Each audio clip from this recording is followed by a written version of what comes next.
60 амбициозных и перспективных лидеров, готовых предложить десятки идей и проектов для борьбы с коррупцией в регионе, улучшения экологического состояния Ингушетии, сферы здравоохранения, образования и многих других направлений, уже прошли отборочный этап кадрового проекта «Ингушетия. Курс на обновление». Обойдя более 3500 претендентов, они пообщались с экспертами РАНХИКСа. В ходе деловой игры успели проявить свои аналитические, коммуникативные и другие качества. Теперь пришло время озвучить свои предложения уже лично главе республики. Перед тем, как приступить к собеседованию с каждым из конкурсантов, Махмут Али Калиматов поприветствовал участников кадрового проекта. Первое, я хотел бы поздравить вас с выходом в финал республиканского кадрового конкурса.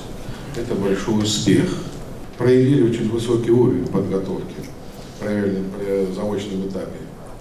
Но и принято решение включения в базу перспективных руководителей и специалистов многих конкурсантов на не пробившийся финал. То есть, кто еще и не прошел, все равно мы будем формировать резерв, который будет учитываться в последующем и дальнейшем продвижении и предложении на работу.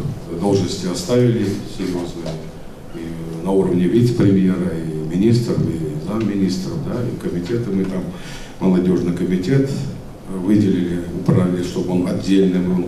У нас ведь есть парламент, да? Вот, там комитеты. Я хотел бы, чтобы вы понимали, что кто-то свяжет свою жизнь с парламентом, с политикой, в политику пойдет, потому что там ведь тоже специализация, разные комитеты, которые на сегодняшний день работают, но не в полную силу, в моем понимании, в части строительный или аграрный комитет. То есть там есть и такое. И тот резерв, который мы будем создавать, он будет и учитываться и в дальнейшем. Курс на обновление взят. Теперь пора перейти к самому отбору. 30 секунд. Ровно столько дается каждому участнику, чтобы предложить свои идеи для решения проблем, которые остро стоят в регионе. Максимально кратко и лаконично излагать свою мысль в сжатые сроки. Один из показателей аналитических способностей человека, которыми должен обладать любой управленец, считают эксперты РАНХИКСа. Первым выступает Анзор Аушев. У каждого из членов нашей группы было много предложений своих, и в частности мы вчера проработали, как ведущий правильно сказал, говорили о стратегии. И хотели бы, укладываясь в регламент, сказать, что думали о том, чтобы в ближайшую пятилетку попасть в топ-10 регионов по развитию цифровизации. Также говорили о том, что ключевые моменты помимо цифровизации — это сельское хозяйство и развитие непосредственно сельского туризма, для того, чтобы у нас появились арбузные деревни, сырные и так далее, чтобы как можно больше приезжало туристов. Спорт, культура, водоснабжение. Идей по улучшению жизни в регионе у конкурсантов много, в совершенно разных направлениях. Я считаю, что Республика Ингушетия имеет отличные шансы привлечь финансирование в рамках нацпроектов малого и среднего предпринимательства и цифровая экономика под следующие цели. Это кредитование малого и среднего бизнеса и самозанятых граждан по льготной ставке. Здесь, я считаю, это позволит увеличить рабочие места и поступление в бюджет увеличить. Введение системы бально-рейтинговой оценки деятельности чиновников.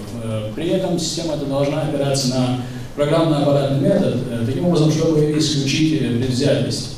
И второе – это ввести гибкую многоплановую систему стимуляции госслужащих к повышению своей личной производительности и приобретению новых социально полезных навыков. На некоторые предложения Махмут Али Калиматов отвечают сразу, на месте прорабатывая их с конкурсантами. Как, например, с идеей открытия в регионе сыроварни. Это очень хорошая идея, потому что то, что мы можем сегодня сделать или вчера, это сельское хозяйство. Я согласен. Поэтому в этом направлении, я думаю, будет интересно. И первый заместитель председателя правительства Михаил Бангирович, ему задача поставлена, как раз он, как вице-премьер в курирует сельское хозяйство. И вот это вот интересная вещь. Мы будем поддерживать.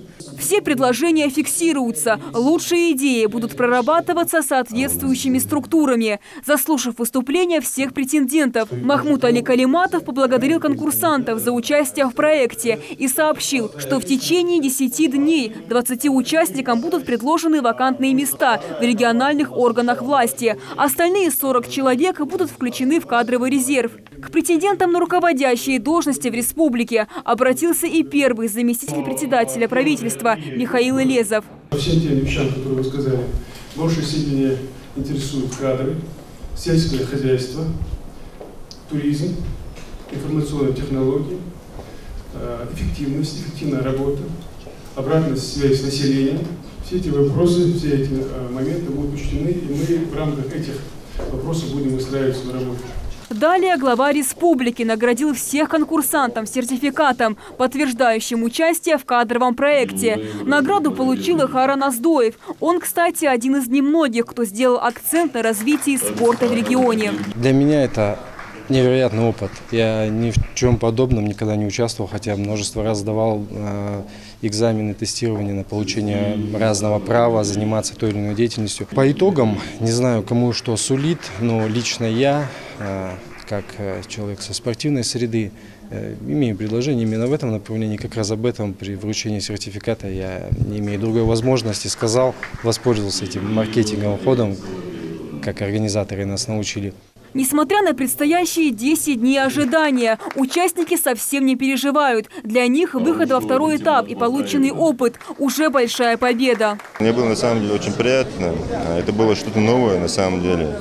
И после того, как я уже интересовался у представителей РАНХИКС, они вот эту практику уже несколько лет проводят. И судя по их показателям, она действительно продуктивна. И мы ожидаем, что все-таки какой-то результат положительный для кадров, для республики все-таки будет. Труд и усилия участников конкурса на этом завершаются, но не конкурсного жюри. Им предстоит обработать ответы претендентов, суммировать с результатами других испытаний и определить лучших управленцев на вакантные должности. Амина Бокова, Магомед Даскиев, Новости 24.